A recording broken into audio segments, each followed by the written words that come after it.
창세기 1장은 하나님의 형상과 모양으로 사람을 지으셨다고 그랬어요. 근데 이때 남자와 여자로 사람을 지으셨다고 했어요. 이 재료가 뭐냐? 이 재료가 바로 흙이라는 것이죠. 이 흙이 어디서 구체적으로 드러나냐면 창세기 1장에서 흙으로 사람을 지으셨다는 말이 없고, 사람을 지으시고 안식하셨다고 한 후에 2장에서 구체적인 내용에서 땅에 경작할 사람이 없으므로 땅에서 안개만 자욱하게 나더라. 이것은 경작자가 없으니까, 사람 없는 집이 폐가가 되는 것처럼, 농부 없는 땅은 또 황무지가 되는 것처럼 그런 상태를 말한다고 보면 되는 것이죠. 그러니까 하나님은 당신을 대리해서 모든 것을 진행할 수 있는 형상의 사람이 없으면 하나님은 아무도 알 수가 없는 하나님인 거죠. 그냥 신들 중에 신, 그 한 신인 것밖에 안 되지. 근데 형상의 사람을 통해서 하나님이 사람의 유일신이 됐다는 것이죠. 그러니까 하나님은 다른 것이 아니라 천사를 필요로 했던 것이 아니라 꼭 사람, 형상의 사람을 필요로 했다. 근데 이 형상의 사람의 기본 재료가 흙이었다. 이것을 우리가 알면 사람의 위치가 얼마나 참 놀라운 위치인가. 그리고 이렇게 지어진 흙은 표면상으로는 아무것도 아니고 아무것도 할 수 없고 가질 것도 없어요. 능력이라고는 표면적으로 아무것도 없어. 근데 이 흙에게 유일하게 생명의 씨가 떨어지면 어디에서 그런 능력이 나타났는지 생명을 자라게 하는 데는 탁월한 능력이 있는 거예요. 아무것도 이런 능력을 흉내낼 수 없는 이 흙의 성질이 생명을 자라게 하는 데는 어느 누구도 이게 흉내낼 수 없는 아주 유일한 그 성질을 가지고 있다고 그래요. 근데 이게 사실 그렇잖아요. 흙엔 가라지뿐만 아니라 생명체의 씨앗만 떨어지면 다 배양이 되는 거예요. 이게요.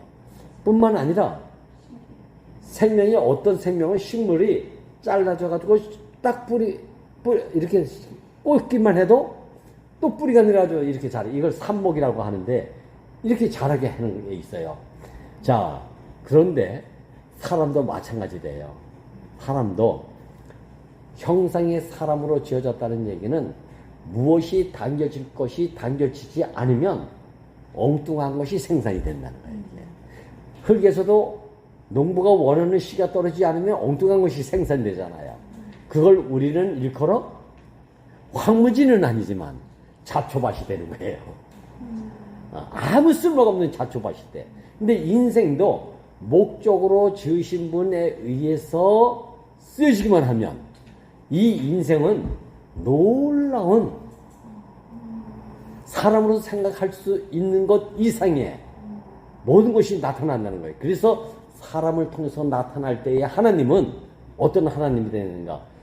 미처 기록할 수 없을 정도로, 또 기록이 됐다 하더라도 저장할 것이 없을 정도로 무궁하게 이렇게 발생이 되는 하나님의 표현체로서의 사람의 용도가 이렇다는 거예요. 그러니까 우리 사람 안에서 나타나는 것을 그냥 아유 저렇구나 이렇게 생각하면 안 되고 언제 어떻게 탁 무한하게 나타나는지 몰라요.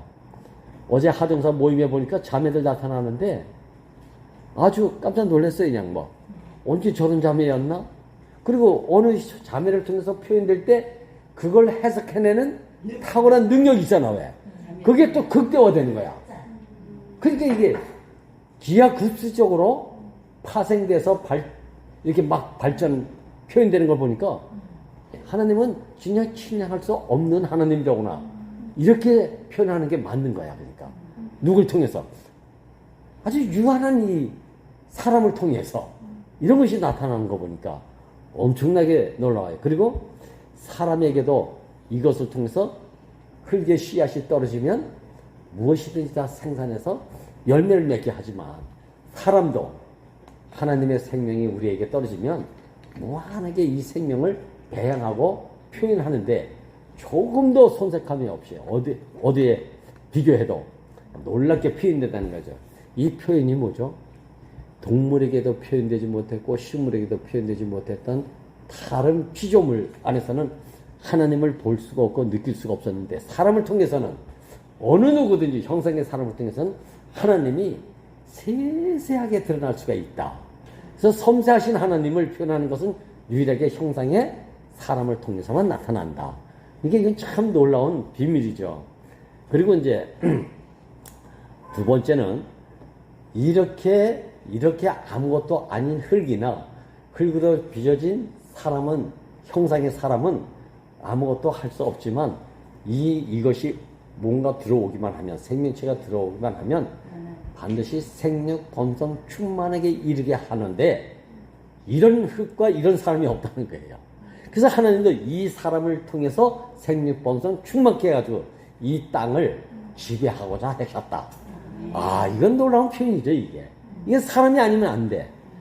근데 모든 식물 곡식도 흙을 통하지 않으면 생육 번성 충만에 이룰 수가 없잖아. 모든 인류의 기본적 식량을 제공해 주는데 배양하는 것은 흙밖에 없으니까. 지금은 뭐 이제 수중 재배도 있고 뭐 이런 것이 있지만 아무리 있어도 흙만큼은 안 된다. 그러니까 이 흙의 자리나 사람의 이치의 자리는 이렇게 놀랍다는 것이죠. 그런데 이 흙이나 사람이나 이렇게 놀랍게 쓰여졌는데도 불구하고 수확이 다 끝나는 날이 되면 흙은 또 황무지로 가고 벌거벗은 흙이 돼버리고 인생은 흙에서 와서 흙으로 가는데 아무 공로와 업적 비가 없어. 사람 생각에서 사람은 기념비를 세우지만 업적의 일을 돕는 사실 업적 비를 아무리 세워도 흙은 상관이 없는 비야. 그냥 흙일 뿐이야. 야, 그러니까 인생과 이 흙은 공로비가 없다는 것이, 이 공로비가 없다는 것은 무덤에 시체가 없다는 것과 똑같다. 그러니까 역사가 없는 거야, 역사가. 그러니까 흙은 아무것도 가진 것이 없고 할 수 있는 것도 없고 가진 것도 없다. 그래서 인생은 공술의 공수거다. 이 말이나 흙에 대해서도 그 말을 한 거나 똑같잖아요. 아, 그래서 저는 이것이 우리에게 기본적으로 있으면 향점에 뭐 대구에 있는 모 자매고 교제하다가 전화상으로 야, 모든 사람의 위치에 따른 누구에게 인정받고 거기서 뭔가 이렇게 서로 뭐 나눌 수 있는 빌미가 딱 있을 때부터 뭐가 오는가? 분열이 온대요. 근데 그 말씀이 모세의 말씀이 하신 거거든, 이게. 그러니까 야, 이 흙이나 사람은 인정받는 것이 아니라 쓰여질 자에게 쓰여지도록 지어졌으니까 그 용도대로만 쓰여지면 비교할 수 없는 영광의 삶을 내가 노래하게 된다는 것이죠. 그래서 이렇게 쓰여질 자를 쓰여지면 어떻게 되는가? 죽어도 여한이 없다. 야, 이런 말을 우리가 이제 하게 되잖아요. 자, 그리고 여기서 모양만 보면, 표면적으로 보면 부끄러움과 약함과 무시당할 만한 조건들이 충분 조건인데 이 용도와 목적 안에 내 존재가 딱 드러나기만 하면 조금 앞서 말한 것처럼 흙은 이렇다. 인생은 이렇다. 이 용도에 있으면 자존심 상할 것도 없고 부끄러움 할 일도 없고 잠깐 우리가 지정의라고 하는 것이 기능이 있어서 기능에 좀 조금 자극을 받지만 본질에서는 절대로 흔들리지 않는 자리가 흙의 자리고 인생의 자리다. 아, 그러니까 저도 이 말씀을 다시 이렇게 보니까 너무 감사했어요. 그리고 한 가지는 흙이나 사람은 절대 독립해서 부끄러움이 사라지지 않는다. 아, 그리고 씨가 와서 푸른 들판이 돼야 부끄러움의 자리가 다 가려지잖아요. 그러니까 이건 참 놀라운 비밀이지. 사람도 마찬가지예요. 그리스도의 생명이 왔을 때 여기서 연합이 될 때 비로소 부끄러움은 사라진다. 그래서 흙은 씨앗과 연합이 돼야 되고 사람은 하나님이나 그리스도와 반드시 연합이 돼야 부끄러움에서 자유가 되고 해방이 될 수 있다. 이것이 바로 오늘 흙의 비밀에서 흙으로 지어진 사람의 이 용도와 목적이 이렇게 이것을 두고 지어졌다. 아, 이렇게 지금 쓰여지고 있다. 이것이 얼마나 감사한지 모르겠어요.